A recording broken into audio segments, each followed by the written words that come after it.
देश का कोई कोना भी पीछे नहीं छूटना चाहिए। विकास सर्वांगी होना चाहिए, विकास सर्वस्पर्शी होना चाहिए, विकास सर्वसमावेशक होना चाहिए। देश के ऐसे क्षेत्रों को आगे लाने के लिए पिछले 7 वर्षों में जो प्रयास किए गए हैं, अब उसे और तेजी देने की दिशा में हम आगे बढ़ रहे हैं। हमारा पूर्वी भारत, नॉर्थ ईस्ट, जम्मू कश्मीर, लद्दाख सहित पूरा हिमालय का क्षेत्र हो, हमारी कोस्टल बेल्ट या फिर आदिवासी अंचल हो, ये भविष्य में भारत के विकास का, भारत की विकास यात्रा का बहुत बड़ा आधार बनने वाले हैं।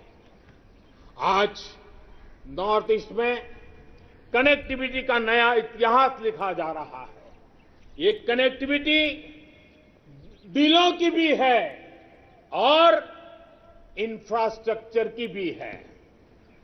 बहुत जल्द नॉर्थ ईस्ट के सभी राज्यों की राजधानियों को रेल सेवा से जोड़ने का काम पूरा होने वाला है। एक्ट ईस्ट पॉलिसी के तहत आज नॉर्थ ईस्ट बांग्लादेश, म्यांमार और दक्षिण पूर्वी एशिया से भी कनेक्ट हो रहा है।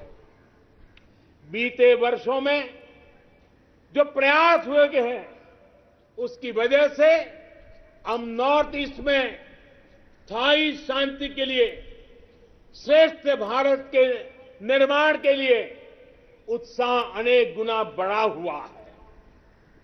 नॉर्थ ईस्ट से वहां पर tourism, adventure sports, organic farming, herbal medicine, oil palm, इसका पोटेंशियल बहुत बड़ी मात्रा में है। हमें पूरी तरह इस पोटेंशियल को निखारना होगा, देश की विकास यात्रा का हिस्सा बनाना होगा और हमें ये काम अमृत काल के कुछ दशक में ही पूरा करना है। सभी के सामर्थ्य को उचित अवसर देना, यही लोकतंत्र की असली भावना है। जम्मू हो या कश्मीर, विकास का संतुलन अब जमीन पर दिख रहा है। जम्मू कश्मीर में ही डिलिमिटेशन कमीशन का गठन हो चुका है और भविष्य में विधानसभा चुनावों के लिए भी तैयारियां चल रही है। लद्दाख भी विकास की अपनी असीम संभावनाओं की तरफ आगे बढ़ चला है। एक तरफ लद्दाख आधुनिक इंफ्रास्ट्रक्चर का निर्माण होते देख रहा है, तो वहीं दूसरी तरफ सिंधु सेंट्रल यूनिवर्सिटी लद्दाख को उच्च शिक्षा का, हायर एजुकेशन का केंद्र भी बना रही है। 21वीं सदी के इस दशक में भारत ब्लू इकोनॉमी के अपने प्रयासों को और तेजी देगा। हमें एक्वा कल्चर के साथ साथ सीवीड की खेती में जो नई संभावना बन रही है, उन संभावनाओं का भी पूरा लाभ उठाना है। डीप ओशन मिशन समंदर की असीम संभावनाओं को तलाशने की हमारी महत्वाकांक्षा का प्रमाण है। जो खनिज संपदा समंदर के में छिपी हुई है, जो थर्मल एनर्जी समंदर के पानी में है, और वो देश के विकास को नई बुलंदी दे सकती है। देश के जिन झीलों के लिए ये माना गया था कि ये पीछे रह गए, हमने उनकी आकांक्षाओं को भी जगाया है। देश में 110 से अधिक आकांक्षी जिले एस्पिरेशनल डिस्ट्रिक्ट जिलों में शिक्षा, स्वास्थ्य, पोषण, सड़क, रोजगार से जुड़ी योजनाओं को प्राथमिकता दी जा रही है। इनमें से अनेक जिले हमारे आदिवासी अंचल में हैं। हमने इन जिलों के बीच विकास की एक तंदुरुस्त स्पर्धा का एक उत्साह पैदा किया है। ये आकांक्षी जिले भारत के अन्य जिलों की बराबरी तक पहुंचे, उस दिशा में तेज स्पर्धा चल रही है। मेरे प्यारे देशवासियों, अर्थ जगत में पूंजीवाद और समाजवाद, इसकी चर्चा तो बहुत होती है, लेकिन भारत सहकारवाद पर भी बल देता है।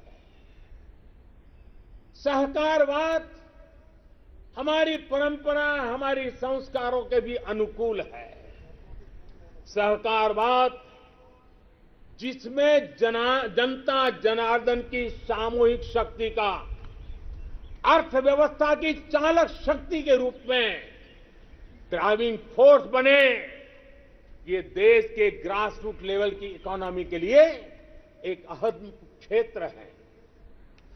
कोऑपरेटिव ये सिर्फ कानून नियमों की जंजाल वाली एक व्यवस्था नहीं है, बल्कि कोऑपरेटिव एक स्पिरिट है, कोऑपरेटिव एक संस्कार है, एक कोऑपरेटिव एक सामूहिक चलने की मन प्रवृत्ति है।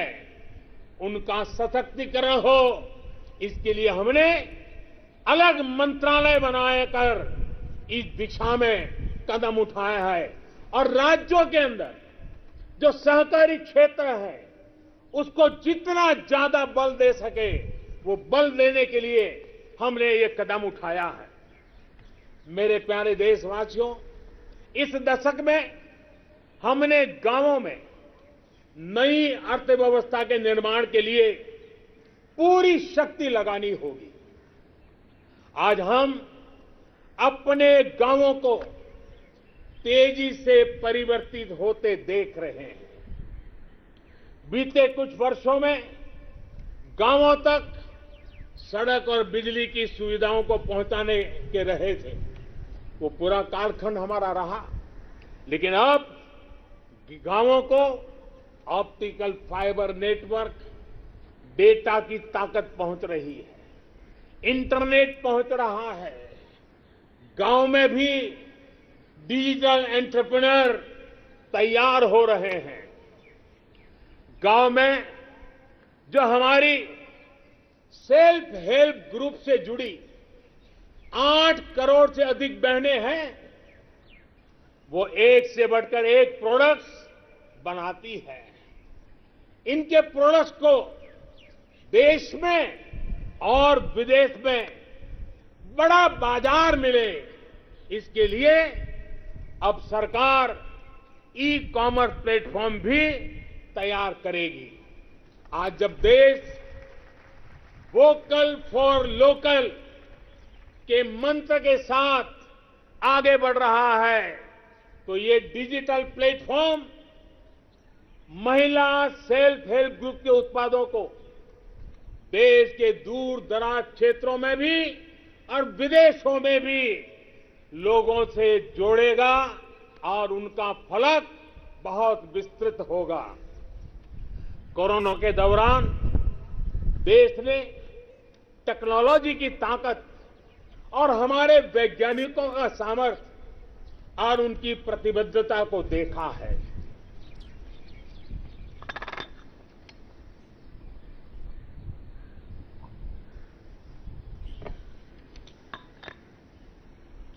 देश के हर